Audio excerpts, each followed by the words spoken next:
You've got two paths to choose from on how to set up OpenClaw. You run OpenClaw right on your local machine, or you set it up on a dedicated server in the cloud. It stops being a tool you have to sit down and use, and it becomes a real AI agent that's out there working for you around the clock. So you're thinking about setting up OpenClaw, that super powerful open source AI agent. That's great. But before you even get started, there's a huge decision you've got to make. And honestly, it's probably the most critical choice you'll face. And that big question is this: where is your personal AI actually going to live? Are you going to run it right there on your own computer, or are you going to put it on a server out there in the cloud? Now, this isn't just a technical detail. This choice is going to define literally everything: what your AI can do, how much it costs, the whole shebang. So yeah, let's dive in and figure this out.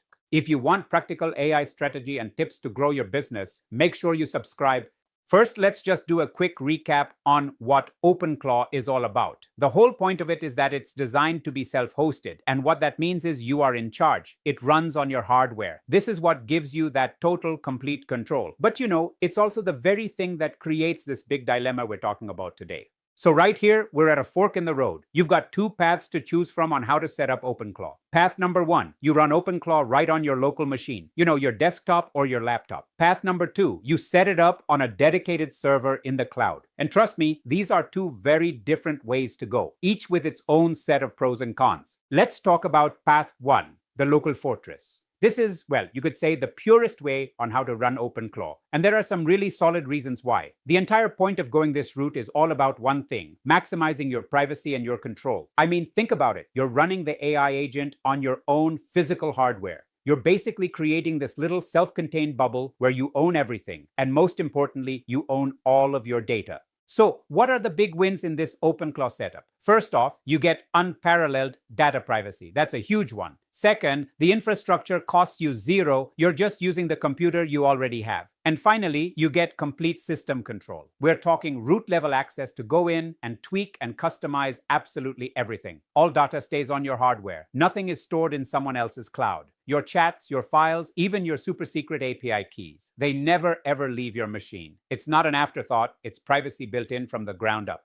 But you must know there are some major trade-offs here, and you really need to think about them. The biggest one, right at the top of the list, is the lack of 24/7 availability. It's simple. If your computer's off, your AI is off. Period. On top of that, the hardware requirements for running OpenClaw AI can be pretty demanding. You, and only you, are responsible for all the security. And the AI setup, well, it's not exactly click and play. It can get pretty complex. And if you want to run the really good, the really capable AI models on your own machine so you don't have to pay for APIs, you're going to need a computer with 32 plus gigs of RAM or even more. Let's be real, that is a serious amount of memory for a personal computer. If the local fortress has some drawbacks, what's the alternative AI setup? Well, that brings us to path number two, the always-on cloud agent. Now, this is the way to go if you want your AI to be a true autonomous assistant that's always working for you. Instead of privacy first, you're prioritizing constant 24/7 availability. And that one change completely transforms how to use OpenClaw. It stops being a tool you have to sit down and use, and it becomes a real AI agent that's out there working for you around the clock. No babysitting required.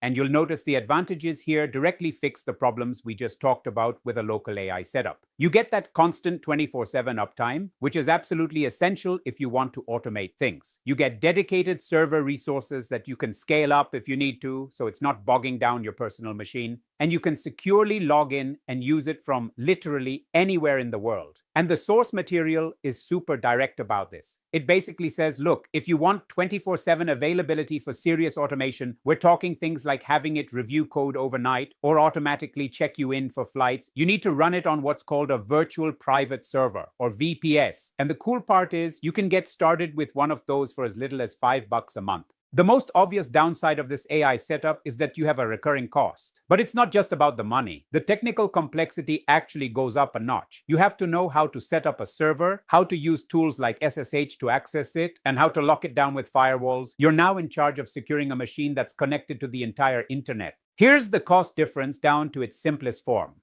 On the one hand, you've got your local machine where the infrastructure cost is basically zero. I mean, besides your electricity bill. On the other hand, with a cloud server, you're signing up for a monthly bill that's going to start at that $5 mark and go up from there, not even counting any API fees you might rack up. So we've explored both AI setup paths. Now it's time for the showdown, local versus cloud. We're going to put them right next to each other to make this decision as clear as possible for you. Let's break this down by putting them head to head across 5 really critical factors. This should clear things up. First up, cost. Local is free for the hardware. Cloud is a recurring fee. Pretty straightforward. Availability. This is the big one. Local is limited, only when your PC is on. Cloud is always on, 24/7. That's probably the biggest trade-off right there. Now, data privacy. Local gives you the absolute maximum privacy. With the cloud, it's still really high, but now it's a shared responsibility between you and your server provider. What about performance? Well, local is totally dependent on your PC's power, and it might slow things down. Cloud gives you dedicated, scalable resources. And finally, complexity. Now notice this, both are rated high, but the cloud option adds those extra layers of complexity like server setup and SSH. With all of that laid out, how do you actually make the right AI decision here? Which path is the right one for you? It really just boils down to what you want to achieve. Let me give you a simple framework to help you decide. Let's say you're the privacy-focused hobbyist. If keeping your data 100% yours is the most important thing, then yeah, local deployment is your only real answer. Or maybe you're the automation power user. You need that AI working on tasks 24/7, no exceptions. For you, cloud deployment isn't just a good idea, it's mandatory. And finally, what if you're the budget-conscious experimenter? You just want to kick the tires and see what this is all about without spending a dime. Then start with the local deployment. You can always move it to the cloud later if you want to. OpenClaw is an incredibly powerful tool. I mean, it can read your personal files and run commands on your system. So whether you run OpenClaw locally or in the cloud, you are responsible for locking it down. It's this balance between power and responsibility that's the real key to making this work. Now you've got the whole picture. You know the trade-offs between total privacy on one side and constant availability on the other. The power and the choice is completely in your hands. So, which OpenClaw setup are you going to choose?